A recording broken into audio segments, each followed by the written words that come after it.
Hello, dear student. Today we shall read the chapter The Last Lesson. It is written by Alfonso Dodi. He was the French novelist and short story writer.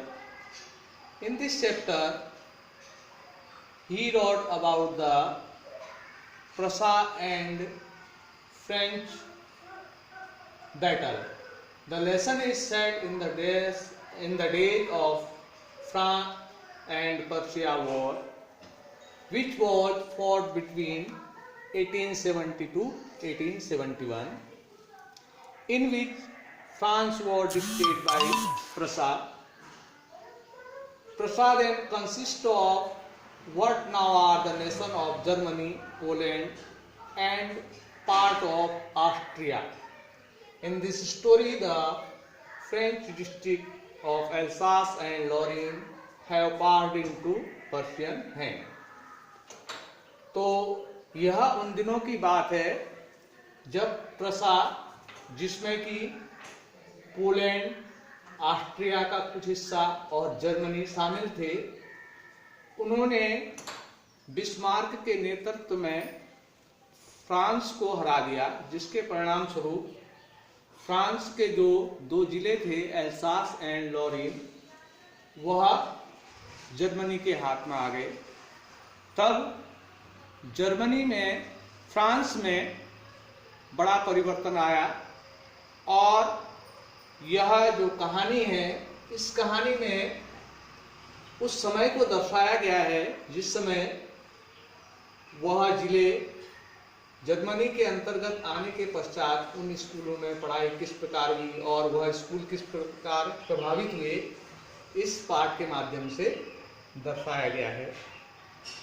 इस कहानी में friend, जो कि एक छोटा बालक है, वह स्कूल को देरी से निकलता है और उसे बड़ा डर लगा रहता है कि स्कूल में उसको डांट पड़ेगी, क्योंकि उसके अध्यापक जो एम हेमल थे, जो कि उसे जो है फ्रांसीसी भाषा के अतिरिक्त अन्य विषय भी पढ़ाते थे, तो उन्होंने कहा था कि वह पार्टिसिपल पर जो है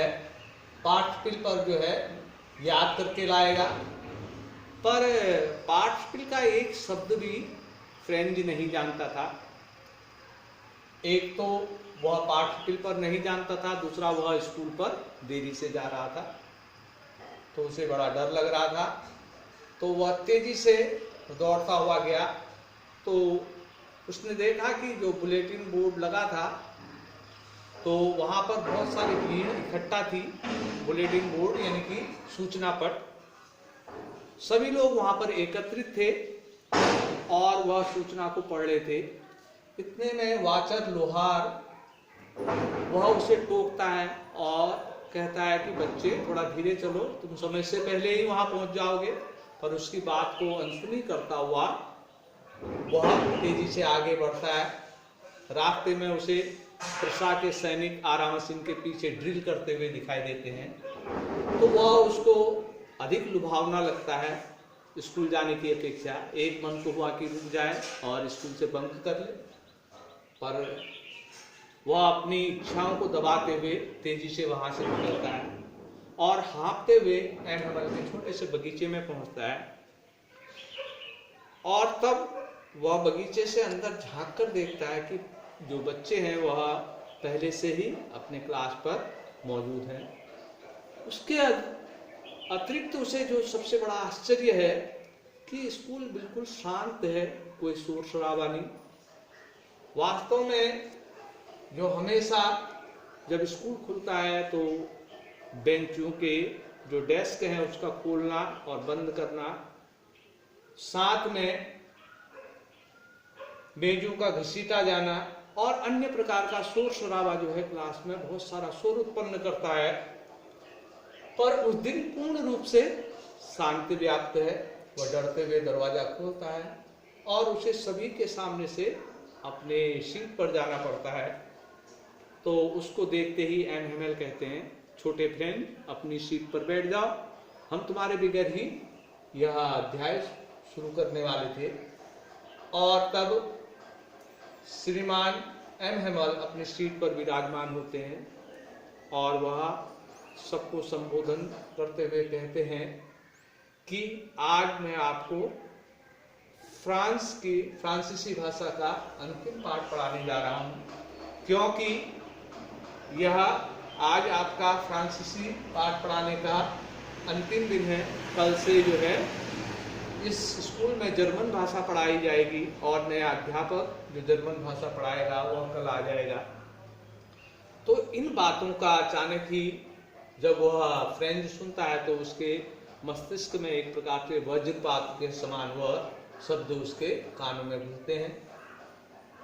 तब उसे बड़ा अफसोस होता है कि वह कभी भी अपनी क्लास को सीरियसली नहीं लेता और कभी वह सीरियसली नहीं पढ़ता। अब देखो कैसा दिन आ गया कि अब वह आगे अपनी फ्रांसीसी अपनी मातृभाषा को नहीं पढ़ पाएगा।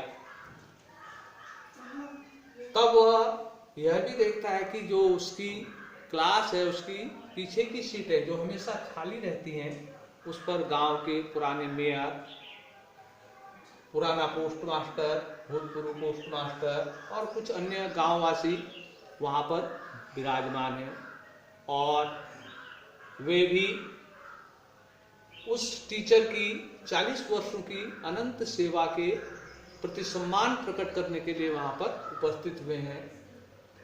तब वह देखता है कि सबकी मेजों के आगे छोटे छोटे फ्रांसीसी झंडे टंगे हुए हैं और उस दिन जो है जो एनिमल है वह अपने संडे की पोशाक में, यानी वह जब इनाम वितरण समारोह होता है तो शानदार पोशाक में आए हुए हैं। वह देखता है कि सारे बच्चे शांति से उसके पढ़ाए हुए पाठ को सुन रहे हैं। उसे बड़ा अफसोस होता है कि उसने अपने आप को कभी भी फ्रांसीसी भाषा के लिए समर्पित नहीं किया। वह चिड़ियों को पकड़ने के लिए चला जाता था, सार में फिसलने चला जाता था।